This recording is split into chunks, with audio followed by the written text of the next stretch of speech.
Hello and welcome to the European Resilience Initiative Centre video podcast. Today our guest is Richard Woodruff. He is a British volunteer, founder of Frontline Kit, supplying military and humanitarian aid up to frontline in Ukraine since 2022, so actually since the start of the full-scale invasion. Welcome, Richard. Thank you very much, Sergey. Happy to be here. Richard, we met recently in Lviv, and you are in Lviv now. I'm now in Kharkiv. That explains Ukrainian flag behind of me. I'm in a volunteer center which supplies Kharkiv community with humanitarian aid and military aid, the army. You are in the volunteer center in Lviv, supplying Ukrainian army and Ukrainian civilians with all the stuff needed. What is it for experience for you to be as a British person in Ukraine for more than 2 years already, doing things which actually are the duty of the governments? It feels like we're a collective here in Ukraine. It feels like, although we're doing all of these things that, yeah, as you said, might in your mind be something that the government should be doing, when a government system doesn't have any money or funds or ability to organize certain things, and that's where volunteers step in, whether that's the production of FPV drones or delivering humanitarian aid to frontline locations where, of course, they can't get to themselves. They don't have the people for it. And that is it. You came to Ukraine for the first time in your life, if I'm not mistaken, already Correct. after the war started. So after the full-scale invasion started. What was your impression back then, and what was your idea? It's not the idea anyone has. Let's go to a country which has just been attacked by a nuclear superpower. Yeah, at first I was in Spain and saw all of the news unfolding, the tanks on the border, and heard Zelensky's call to come out and fight. And that was the initial plan that I had. I was like, oh, I can go pick up a gun. And within 24 hours, Zelensky came out and said, okay, please can we have experienced fighters? Because you had a lot of people like me that were like, oh, we can just come out and fight and help, and with zero idea what they were doing. So when he said, yeah, we don't have the guns or we don't have the protective equipment for just volunteer fighters, I kind of realized that I'd end up dead within a week and it wouldn't actually be of any benefit to Ukraine to head out. But that didn't stop me starting to pack up all of my life in Spain. I gave up my apartment and life there and told my landlord I'm heading off to Ukraine, and you have me for a month. So it was then, pretty Hemingway thing, like go where you think you can be needed and just find out how you can help. Exactly. And I spent ages scouring the internet to try and find some website or information of where I could help in Ukraine. And there was nothing at all that existed. Now we have a site called volunteeringukraine.com, which tells you exactly where you can help. But back then I saw one Facebook post that said, just turn up at Lviv train station and there'll be some lady there that might be able to help you find somewhere to volunteer. Which doesn't fill you with confidence when you have to take a 24-hour journey, a flight, a plane, a train, everything to get into the country.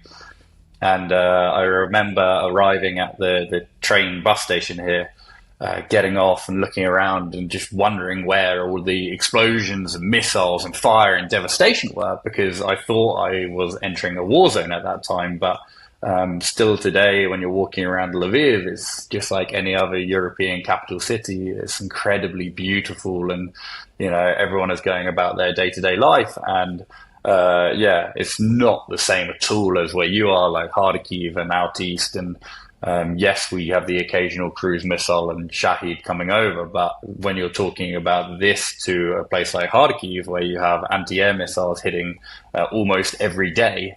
It's just night and day. And so my first impression was, wow, I thought I was going to enter a country where there was just, explosions and there would be no women or like grandmothers or anything in the country. I thought it would just be me and a bunch of men like attempting to help with the war effort. But yeah, Lviv is Lviv, and it's a beautiful European city. Yeah, that is now, it looks like we're starting to make touristic returns in Lviv, which It is. actually I recommend everyone to visit, because even during the war, first, you need to show that you have that solidarity, you can bring your money, which is important for economy, and you can get around and like look at the things and understand how much resilience this country demonstrates and how much power Ukraine has. So go to Lviv, go maybe to some other cities in the west. It is, of course, not the absolute safe trip, but it is much safer than cycle in many European countries. But back to your first impressions in Ukraine. Ukraine is a country which fights against a genocidal war, and the Russians make no secret out of it. They want to erase the Ukrainian nations. They kill, they torture, they rape, they kidnap, they destroy. And there are so many needs which need to be addressed, from weapons to humanitarian support, from psychological help to other needs. How could you understand, okay, I want to do this, I want to help here? Very simply, I have a man in my life called Ernest, and he sorts everything. He is my Ukrainian contact. He only speaks Ukrainian, but he is the one that has contacts from every single point of government to every single trench line to every single person in humanitarian need all across the country. He just has this huge network of kind of like feelers out in the system. So when there is communities down in Kherson or Kharkiv or these small little towns where everyone else has forgotten about, Ernest gets a call, and then we go down there with a van or truck or whichever way to send help or get our guys in that local area to be able to help. So that's the way that we kind of figure out where to help. But we also need to understand, and we do realize that we cannot, however much we want to, help every single person in the country. So we really do try and focus towards the most vulnerable, the single mothers, the grandmothers, those that don't have an option or ability to be able to help themselves. And then kind of work out from there. And for instance, we were down in Stanislav in the Kherson Oblast, and we met these incredible people whose homes were destroyed. But the father, whilst looking after the family, still was rebuilding a whole home on his own. And he just said, all I want is some bags of concrete for the walls, and I need some steel sheeting for the roof. You don't give me any money, like I just need the materials to build it myself. And this is the Ukrainian resilience, is the Russians can destroy your house with a missile, and 5 minutes later you have 100 people around you doing everything possible to help you and your family to try and get out of this situation. And there's so much connectivity of every part of Ukraine, and the Russians like to say, "Oh, Lviv is different to Kharkiv, and the people aren't connected, and they're enemies from each other, and it's Polish or something." But as Ernest showed in a video only a couple of days ago, he was in a house in Kharkiv saying, "Hey," to this old guy, "Hey, we came all the way from Lviv. We're here with you. Like, you never forget that." And he was like, yeah, like we're like a big family as a country, and yeah, you have these people that will travel over 1,000 kilometers to help thy neighbor, because we are all one nation, and not sectioned off as Russia likes to propagate. Absolutely, and for our viewers, I can also provide some background.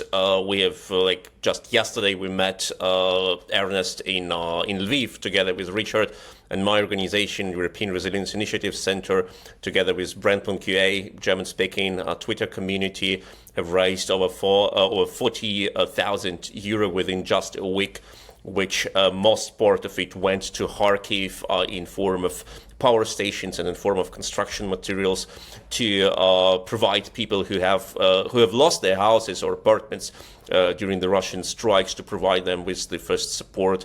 And Richard was a person who brought us into connection with Ernst and allowed us to do it. And today I'm in Kharkiv bringing the next batch of power stations to these people.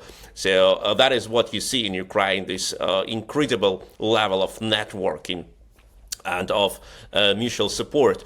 But I wanted to ask you, Richard, about one very special experience you had And that was the case when the Russians destroyed the Nova Kakhovka dam in Kherson Oblast, the largest on the square water reservoir in Europe, 3 times bigger than Lake Constance on border between Germany and Switzerland. It was destroyed in the night, and all the water went out of the through this bridge and flooded incredible region in Ukraine. And you came there to help. Like, what was the idea? What was the things which you saw for the first time when you arrived? Yeah, so very interestingly, this was actually the first time that we decided to take a load of kids from an orphanage, and we took them for a holiday in the Carpathian Mountains. And lots of my donors online paid so that we could give these kids a break for the first time this year. And just as we were driving up into the mountains, the news was breaking about the dam that had been hit by exploded, destroyed. And we understood at that moment that we had to think and plan what our first initial actions would be, because a lot of people instantly started sending buses full, sorry, not buses full, but empty buses down to Kherson to evacuate the people. And the buses turned up and people said, no, Kherson is our home. We want to stay here. We've survived through all of the Russian occupation. A bit of water is not going to take us from our homes. So they all stayed around the Kherson city. And this was why it was so important to do this planning and to reach out to the amazing Brennpunkt community, because we very quickly from our teams on the ground got a list of everything that they needed in terms of humanitarian aid, in terms of what they needed, whether that was food or generators. And within 24 hours or so, we had the whole list of everything that we needed, whilst we were up in the Carpathians with these kids from the orphanage. And we'd managed to organize 2 speedboats to head down there by the time that we were there, because the water levels at that point, I think, were something like 4 or 5 meters high. It was above all of the houses. Because by the time that we got there, it just started receding, and you could just see the tops of the houses. So yeah, we then 2 days later, after we'd sent the kids back to Lviv, we drove straight down to Kherson, got in these speedboats and started, going across the water, very, very close to the Russian occupied territory. And we were delivering the food and, most importantly, the water, because they were completely cut off from water. They were cut off from power to these little islands in the Kherson area. And all of this was under the artillery shelling from the Russians. Every 5 seconds, we had another shell coming in. And stupidly at that time, I was very naive, and I thought, oh, well, they're not aiming for us. It's just exploding around us. And it turns out they were targeting us, but they were just crap at aiming. And unfortunately, we found that out because the next day, one of the boats that we were keeping on the water, keeping it fueled up and heading out each time, got hit by the Russian artillery. And the way that we know it was the Russian artillery is the Russians gleefully uploaded a video saying, "Oh, we killed some mercenaries in their boat," and they showed the video of our guys getting hit, very clearly humanitarian, no military clothing or anything like that. And the artillery hit close enough that it shredded all the way through the boat. It went into the body of a British volunteer. And yeah, even 6 months later or so, he still had that shrapnel inside of him. So yeah, it was just the whole time that we were down there, we were constantly, as humanitarian people, being targeted by the Russians at every moment whilst we were trying to save these cats and dogs and people from their homes. It was a complete hell, but yeah, we have the videos now online at Frontline Kit, and you can see these little dogs and cats being rescued from the buildings. And I even captured the traumatic moment that the services said to us, the military said to us, sorry, Rich, we're not going to be saving the people from their houses anymore because the people are dead. And it's now a rescue operation. And we're going to need to go out in these boats and actually recover the bodies. And yeah, that moment my face dropped when Ernest told me. But I said, okay, if it's what we need to do, we need to do.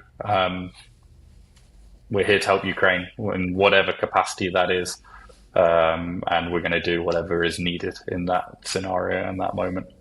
Absolutely. Yeah. And we remember that the Russians deliberately hit not only your team, they targeted all teams which tried to provide support. Ukraine's chief rabbi was nearly killed by the Russians as he tried to help people there on the ground. They also attacked Ukrainians who wanted to escape the flood. It was the left bank controlled mostly by the Russians. When the Ukrainians from the left bank wanted to escape to the Russia-controlled territory, because to reach the the territory controlled by Ukraine, they had to cross the whole Dnipro, which was of course impossible. The Russians shot them and forced them to return to the flooded areas. Was devastating situation, absolutely inhumane, absolutely terrible.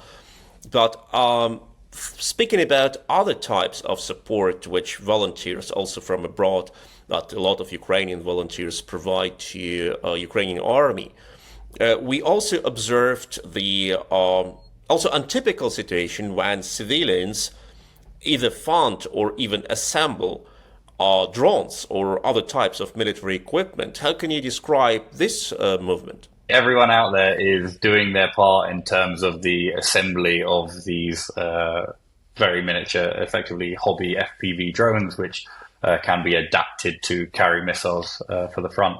And just this morning, we were in our premises, which is undisclosed, showing university students that are incredibly capable at their soldering work, and they're doing degrees in IT and lots of different very intelligent subjects to kind of develop new ways and software to more smartly target the Russians on the battlefield. And so we, being the experts now in the FPV world, we're actually showing them, these are certain techniques of building. And yeah, hopefully they will be joining our team in some kind of capacity to help out. So yeah, every single person in Ukraine that can has a soldering set at home, and they are building this stuff at the moment. The Russians always try to hunt and strike these areas. Yeah, exactly. And we know that's why since like several Russian strikes, such assembly areas being like located in remote areas, not in the places which are easily to be identified as those assembly places. But I guess with the Russians' past history of where their strikes have been, they would have a better chance at hitting the right target, because they're always hitting hospitals and schools and everything like that. So it's probably a bad idea for us to actually move them out of the places, because their past history, they don't really care whether it's a hospital or a maternity ward. They will do everything possible to strike. And as you saw firsthand in Kharkiv with the new aviation bombs that they're testing on civilians there was no military infrastructure around these homes in Kharkiv. They were just like, let's test out a new fab bomb and eradicate as many Ukrainians as possible. So everyone that we can, we have international volunteers. We now, fortunately, will hopefully have some Ukrainian university students giving us a hand. They're very smart. And we're just doing everything possible to make as many of these pieces of kit, because as one of our pilots showed us 2 days ago, we managed to take out 2 Russian tanks with them. And you're thinking this is a $300 to $400 piece of equipment that can take out something that's tens of millions of dollars. These FPVs have completely changed not only the course of the war, but warfare for the rest of mankind, because you no longer want to be driving around a big hunk of metal that costs tens of millions of dollars, when a little device can take it out if it hits in the right location.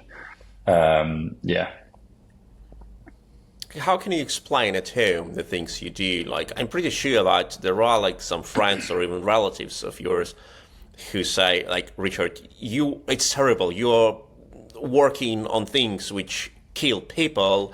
Stop. It's not what civilians should do. Leave it to the military personnel. I unfortunately haven't had that at all in the slightest. My friends, unfortunately, don't give enough of a crap about Ukraine to to have any interest in what I'm doing out here. I get the occasional message of, good job, Rich, you keep it up. So yeah, I don't have too many conversations with them anymore. And my family are completely supportive. They understand like everything that I'm doing. Yeah, I obviously don't show them the nitty-gritty videos of what happens with our drones on the other side, but yeah, if you truly actually understand what the Russians are doing here every single day, and that if we don't stop them, we'll just massacre every one of them, one of us, including us in Lviv when they eventually get to us, or Kharkiv. Yeah, the reality is that if you believe in Ukraine being a free state, the Russians will kill you. And then therefore it's the only form of defense we can have is to eradicate any Russian soldier that's on our land. But is it the fact which is being accepted as a fact by majority in the West? I think the ones that actually know what's going on in Ukraine, the ones that are paying attention, that understand, oh, we need to fight power, Russia won't understand us folding over and going, oh yeah, here, have all of this land, because, the next year they'll come back and they'll say, okay, well, we'll take Kharkiv now, we'll take Kyiv, and then finally, I think Europe will understand when it gets to the Polish border and they decide to take Krakow, and then they decide to, that their people in Moldova are oppressed, and then therefore they need to take all of Moldova. And then they'll go, oh, the Baltics were always ours, remember history? And I was just speaking to my mother 10 minutes before this call, and I said, you know what Putin said recently that was really stupid, is he said, I will not attack NATO. And then he said, but if there are F-16 bases there in Poland, then of course, that's a legitimate target. And it's, okay, you've just given us exactly what we've been telling everyone, is that you will happily attack a NATO member. You will send a missile into Poland because there's something that you don't like, because there's some kind of defense thing coming out of there, because that's what these F-16s are, is our ability to defend our skies from their cruise missiles that they're sending in to kill civilians. So where is this line drawn? And Putin's made the line very clear. He will attack Poland, and there's no doubt about it. He says it publicly, even. So, yeah. Absolutely, he does like what he's been allowed to do, and as soon as he sees weakness, and he strikes. But talking about the border, and you have already mentioned this situation of being close to Polish border. You also get a lot of equipment for your humanitarian missions and other supportive missions from the EU. The goods should be transferred through the border. Is it complicated for a humanitarian organization like yours to import equipment?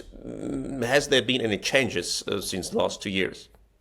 I know that Ernest is personally dealing with all of that side, but also all of the struggles. And when the Polish border was being blocked, Ernest actually had to resort to going, okay, trucks aren't allowed, so let's just send a load of vans, like largish vans, because they weren't getting stopped in the same way as the cargo transport. So that was a bit of a nightmare. And kind of earlier in the year, there was lots of I'm not too sure if it was because of the blockades, but lots of the post was being delayed by months and months. And then that's when you have lots of medical equipment, such as tourniquets, that are literally saving lives, but are being stopped because of what is happening around the border.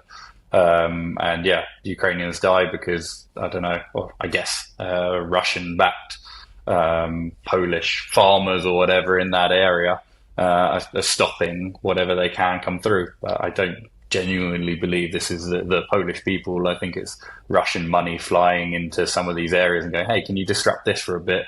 And as it helps with the war effort, yeah, Putin will do everything possible to sow discord across Europe. Indeed, like the Russians see that this humanitarian aid for the Ukrainian society and for the Ukrainian army is an important source of Ukrainian strength. So it is logical to try to undercut this support. But having your experience for over 2 years already on this field. What are your impressions? How can this support for Ukraine on a volunteer level, how can it grow? What are the new areas? Where can we do more and maybe more efficiently? I think people have to lobby their governments as much as possible. I think that's the number one thing, because they're the ones that have access to, Taurus missiles or the latest technology to jets, and that's what comes out of it. Because although we would love to try and crowdsource every single thing that we can, it's very hard to buy, an F-16 through everyone donating $1 at a time. But saying that, and still there is the artillery shortage across the country, when that was all kicking off, everyone was like, okay, well, the Americans aren't giving us anything, so we're completely screwed. And I was saying to people, I understand that this is a crappy situation, but don't just go, we can't do anything about it, because we have the ability with FPV drones to do something like taking out a tank.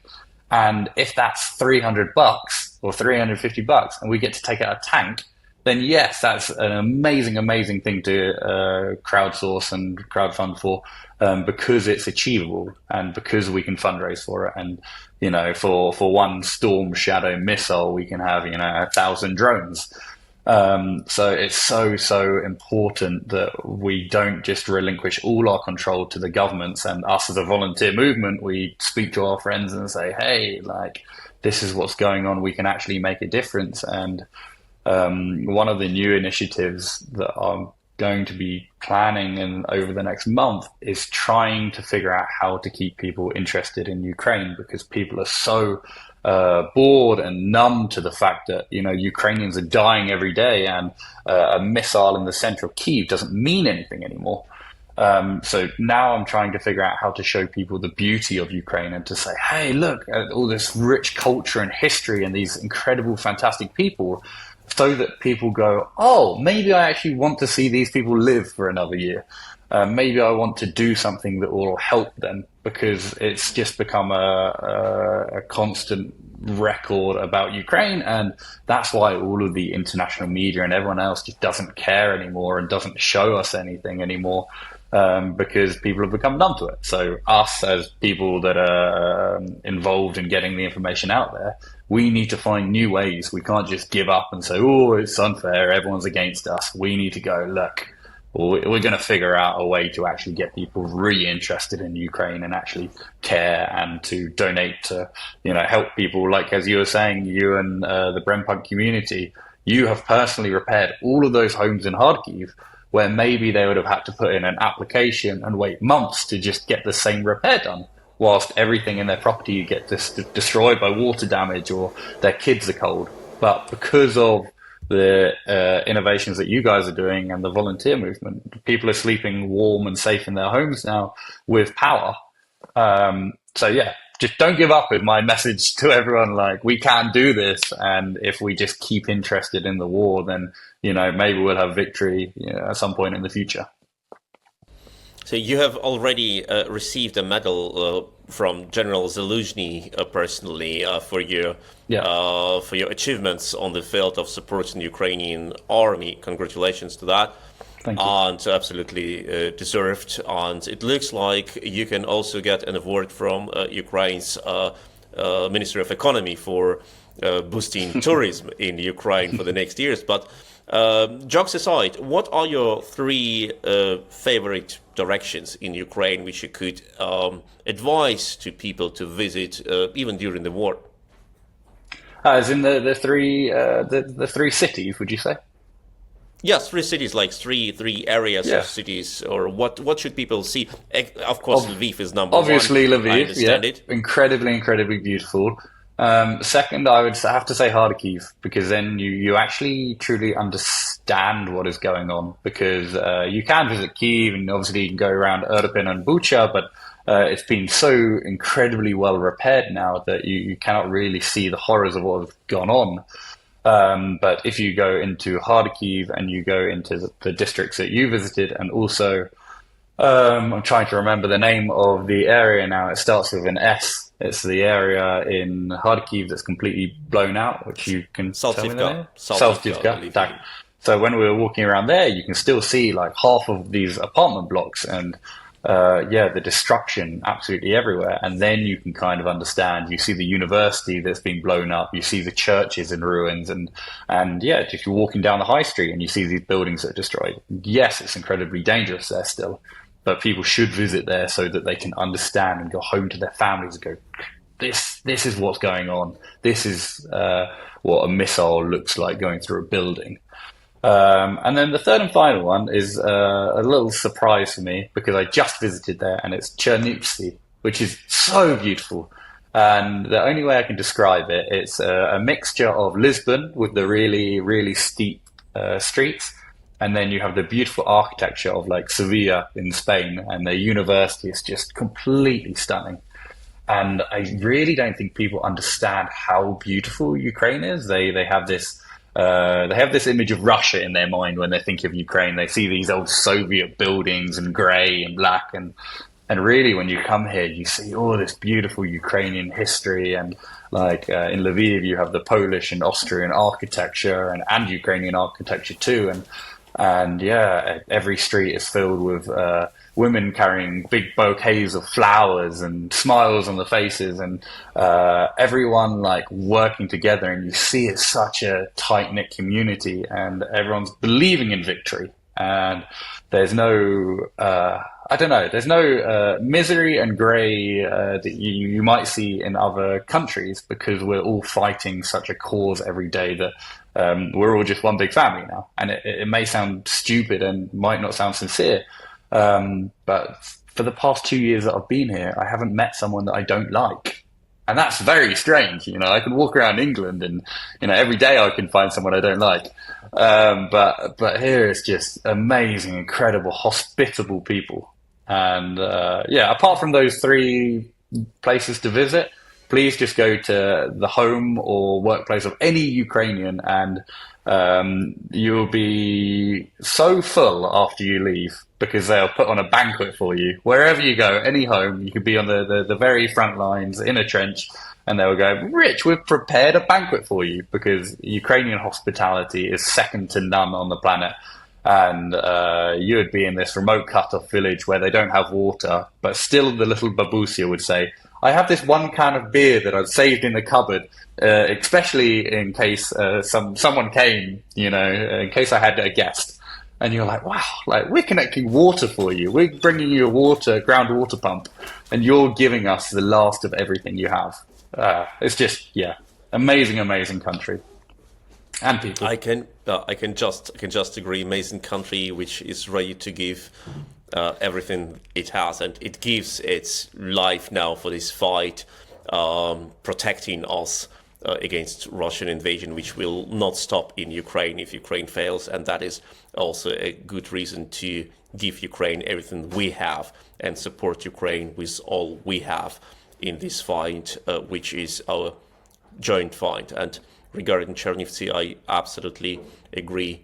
Chernivtsi is an amazing city, absolutely underrepresented on the world touristic map, but an amazing city with fantastic architecture, great cuisine, very rich history, and like if you visit Chernivtsi once, you will always want to return there.